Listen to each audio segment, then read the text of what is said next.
If the Iowa Caucus debacle is good for one thing, and I suspect it may only be good for one thing, it is to confirm the fact that kids should be just left out of politics.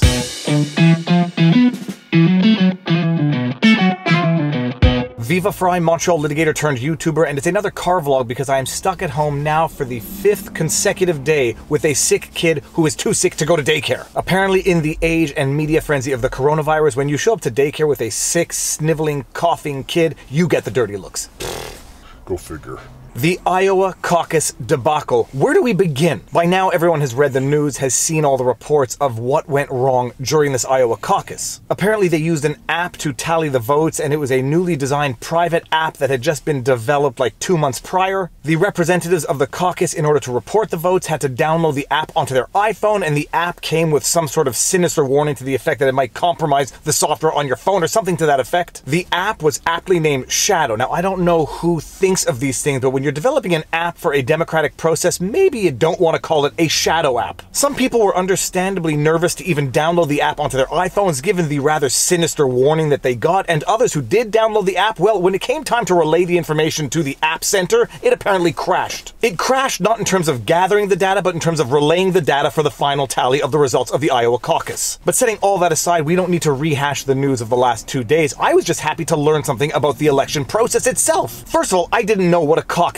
actually was. I didn't fully appreciate the difference between a caucus and a primary. And in trying to understand what happened in the Iowa caucus, I got to learn a lot about the actual primary process in and of itself, and it's pretty interesting. Now, the basics of the primaries everybody pretty much understands. Each party selects its candidate who is going to run for president. And each party has its national convention at the end of the year where they formally announce who is going to be their candidate to run for president. And in order to win that honor, they need to get a certain amount of delegate and superdelegate votes to formally appoint them to be the person to run for president. And how do they go about amassing those delegate votes? Well, that is what they do in the context of the primaries and the caucuses. And I imagine that everybody is relatively familiar with the difference between a delegate and a superdelegate vote, but a delegate vote has to go the way of the candidate who earned those delegate votes, whereas a superdelegate vote is not bound by the democratic process of the process itself. They can vote for whomever they want. And how do the parties go about getting these delegate votes? Well, that is what the primaries and caucuses are for. This is where I learned something beautiful. What is the difference between a primary and a caucus? There is a big difference. Caucuses, as part of the American political system, and I'm putting American in quotes, in fact predate the existence of America as a country. Caucuses in fact date back to the mid-1700s, and what they are really is people meeting in a room to argue over which candidate they're going to support. And that's pretty much what they are even today. Caucuses are a meeting of a group of people, and they actually sit around and try to persuade other people to vote for a specific candidate. I'm Katie Simpson in suburban Iowa, and welcome. This is a caucus. Whereas primaries are in fact just a vote in a ballot box. So caucuses, by their very nature, are more interactive, more hectic. It's basically like high school drama. Everybody gathers in a room, they take turns arguing, presenting their positions as to why their candidate should be the one that people should vote for. And after everyone has made their presentations, they literally assign a certain section of the room to specific candidates, and everyone who supports that candidate gathers in those specific sections. Now, the specific rules of the caucus will vary depending on the state, and apparently there are only 6 states that still use the caucus format as opposed to the primary format. Maine, Kansas, North Dakota, Wyoming, Nevada, and Iowa. Under the Iowa caucus rules, and I think it is in fact the same under the other states, if a candidate does not get at least 15% support, they are deemed to be not a viable candidate. And there's all sorts of rules that we don't need to get into for the purpose of this vlog, but apparently the supporters of non-viable candidates can try to convince other supporters of other non-viable candidates to band up and form a viable candidate. If they can't gather enough support from other non-viable candidates to create a viable candidate, they have the option of either supporting other viable candidates or sitting out. And in the event of a tie, and this is the crux of the vlog, which we will get back to in about 30 seconds, if there is a tie, how do they resolve ties? They flip a coin. I swear to you, they flip a coin. Tails. There you go. You get the delegate. It's actually in the rules, but before we get there, just to finish up on one thing. Caucuses, like primaries, can be winner takes all or proportionate share of the delegates. Meaning if one candidate gets a majority of the votes, they get all of the delegates, versus getting a proportion of the delegates based on a proportion of the support they had among the voters. And in the non-winner takes all situation, where they are sharing a proportion based on the proportion of the votes they got, how do they determine a tie? They flip a coin for it.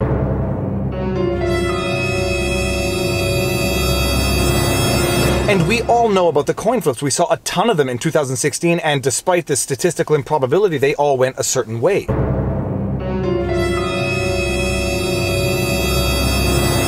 And we saw a few of them at the Iowa caucus, only one of which seems to have stuck out in particular. While you're watching, and then flip it over. Flip it over. Heads. Buttigieg. All right, so Buttigieg will get 3 delegates.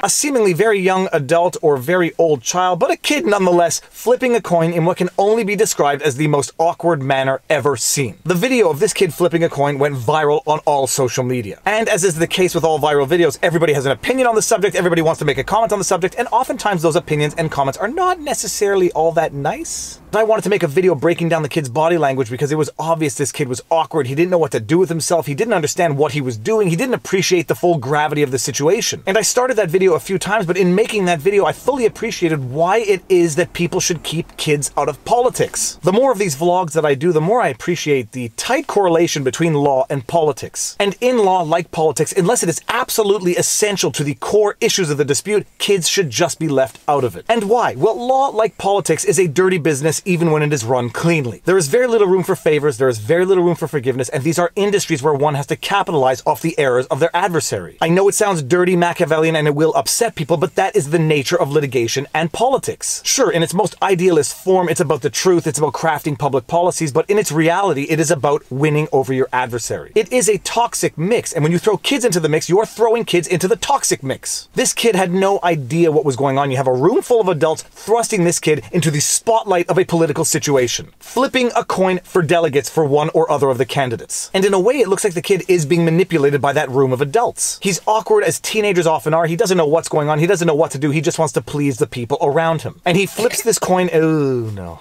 And he flips this coin in a manner that in other circumstances would be totally humorous, but given what's at issue, everybody sees what they want to see in it. Some people see cheating, some people see corruption, some people see adults telling him what to say. And this kid now unwillingly and unwittingly becomes the focal point of theories and accusations. Stop that here. Sorry. Okay, so I'm gonna have to finish this vlog later. Be right back. Ugh.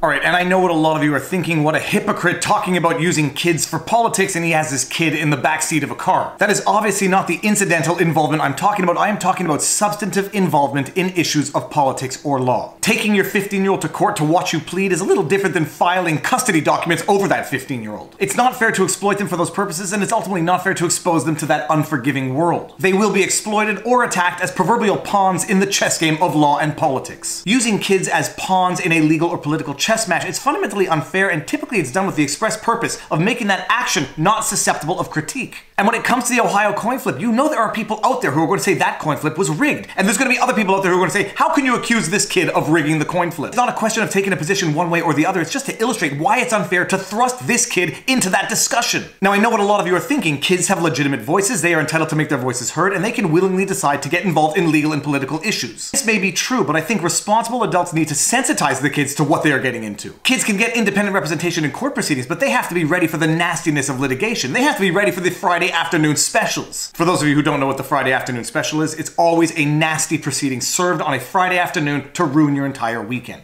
Kids can willingly decide to get involved in politics in order to have their voices heard, but they have to understand that they're not going to be off limits from the time they decide to do that. And again, I am neither condoning nor condemning it, it's just a matter of fact. They are going to get criticized, attacked, ridiculed the exact same way any adult would in their place, and neither they nor anybody else can say that it's not fair game. But above and beyond that, whenever kids get independently involved in law or politics, people are always asking the question as to who might be pulling the strings behind the scenes. Who might be pulling the strings, who might be manipulating, who might be influencing the kids to do this. One can easily imagine concrete examples of legal proceedings where you have various interest groups in fact influencing or pushing the minor to act. And fair or unfair, when kids get involved in politics, people ask the very same questions. Is it someone or some influence group that is in fact behind the scenes pulling the strings or pushing this kid to act independently? And when a kid decides to get involved in law or politics, they have to be prepared for these types of accusations. If they willingly choose to get involved, so be it, they are within their rights to do it, but they need a responsible adult to sensitize them to the harsh realities of law and politics. It is a game with no favors, everybody is trying to push their respective positions, and the tools they use to do that are not always nice. One cannot willingly get involved in a food fight and then ask their adversaries not to stain their clothes. And that is it for my rant. If you like my content, please be sure to like, share, subscribe, hit the notification bell, drop a comment in the comment section below, share my channel with someone who you think would like it. If you want to support the channel, we have awesome merch. All of the links are in the pinned comment. There is a PayPal option if anybody feels more comfortable with that, and now you know your vlog. Peace out. Booyah!